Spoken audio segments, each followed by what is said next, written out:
Go find your basket of fruit and pick out an apple you think looks good. Now, using a sharp cutting knife, carefully cut the apple at a slight diagonal so that it slices right through the center of the apple core. While we're here, let's save 2 of the seeds because we'll be needing them later. Now that we've got our 2 halves, let's take the side that still has the bottom attached and place it face down on a cutting board. We'll need to place 2 butter knives perpendicular with the top and bottom of the apple. Now we can carefully cut down along one side of the apple core until the knife bottoms out on our makeshift spacers, then use the spacers as a guide to gently cut in from the side. When the 2 cuts meet, you'll have an apple wedge that pops right out.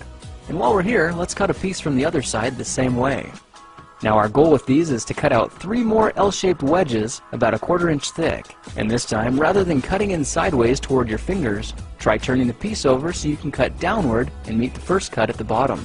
Now with a little wiggle, a new apple wedge should break free. If you repeat the process 2 more times, then stagger the pieces back together, the effect is a beautifully layered wing. Now just cut the other piece the same way, and your swan's body should look like this. To make a place for the head, all we need to do is carefully cut into the front of the body and gently lift the pieces out to reveal a clean and fairly deep groove. At this point, we can go ahead and grab the other half of the apple and place it between the butter knives like before. But this time, we're just going to use them as spacers to cut an even slice off the bottom. You can see that repeating this process 3 or 4 times gives us a nice variety of shapes and sizes. Now look for a piece that resembles a heart that's been slightly flattened on top. All it takes to form the swan head is 3 strategic cuts with a knife. I made 1 angled cut to form the head, a horizontal cut to form the neck, and 1 slanted cut at the bottom for the base. Now you should be able to see how this is coming together, and to clean it up a bit, just use your knife to round off the sharp edges.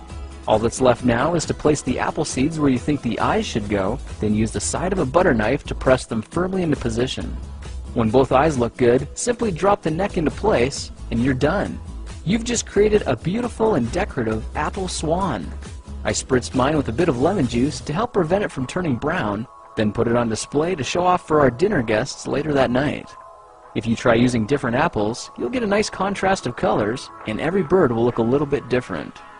Well, now you know how to take any ordinary apple and turn it into a decorative and edible apple swan.